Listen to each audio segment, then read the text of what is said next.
Welcome back to my channel. मी आज इथे तुम्हाला ढाबा स्टाईल भरीव वांग्याची भाजी बनवून दाखवणार आहे. अगदी सोप्या पद्धतीने झटपट बनणारी आणि एकदम टेस्टी. त्यासाठी मी इथे काय केलं, वांगे घेतले. वांगे घेऊन छान अशा प्रकारे स्वच्छ धुवून घ्यायचे. धुवून घेतल्यानंतर मी जे मोठी मोठी वांगे होते ते अशी 4 भागामध्ये मी ते अशा प्रकारे कट करून घेते. पहा, अशा प्रकारे कट करून घ्यायचे आणि जे छोटे छोटे वांगे होते ते मी असे बारीक बारीक कट करून घेतले. नंतर मी इथे पाणी टाकले एका पातेल्यामध्ये आणि त्यामध्ये हे वांगी टाकून दिले. त्यामुळे काय होतं, वांग्यातील जे करवटपणा असते ना, ते सर्व निघून जाते. इथे मी कढई घेतली, त्यामध्ये तेल गरम करायला ठेवलं. असे लांब लांब कांद्याचे काप करून ते छान खरपूस भाजून घेतले. आणि मी इथे खडे मसाले घरचेच घेतलेले आहेत, प्रत्येकाच्या घरी अवेलेबल असतातच.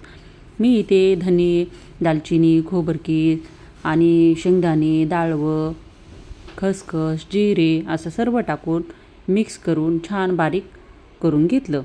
नंतर आपल्याला लागेल तेवढा इथे यातील मसाला घ्यायचा आहे. अशा प्रकारे छान थोडा मी बाजूला काढून ठेवला. आणि जे वांग्यामध्ये भरायचा त्यामध्ये मी ते हळद, लाल तिखट आणि मीठ टाकून अशा प्रकारे छान पाणी टाकून अशा प्रकारे वांग्यात भरून घ्यायचा. अशा प्रकारे छान भरून झालेलं आहे. आणि त्यानंतर मी ते कढईमध्ये तेल गरम करायला ठेवलं. त्यामध्ये कढीपत्ता, कांदा, लसूण आणि छान अशा प्रकारे खरपूस भाजून घ्यायचं. जो आपण साईडला मसाला ठेवलेला होता त्यामध्येच थोडीशी हळद, लाल तिखट, थोडं मीठ नंतर टाकून घेते. उकळी आल्यानंतर कधी मीठ टाकायचं. नंतर त्यामध्ये मी इथे गरम मसाला थोडासा ॲड केलेला आहे. अशा प्रकारे छान आपल्या या फोडणी टाकून घ्यायचा. नंतर त्यातून वरती वांगी टाकून घ्यायची आणि छान पाणी न टाकता वाफवायला ठेवायची. पहा, आपली इथे वांगी छान आता वाफलेली आहेत.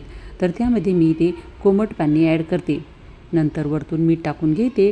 अशा प्रकारे छान उकळी आणून घ्यायची. कधीही भाजी शिजवताना मंद आचेवरती शिजवायची, कारण त्यामुळे काय होतं, मसाला पण छान व्यवस्थित शिजतो आणि टेस्ट पण एकदम भारी लागते.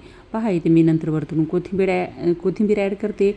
अशा प्रकारे तुम्ही भाजी नक्की ट्राय करा. व्हिडिओ आवडत असतील तर व्हिडिओला लाईक, शेअर आणि सबस्क्राईब करा. भेटूयात पुन्हा अशाच एका नेक्स्ट व्हिडिओमध्ये.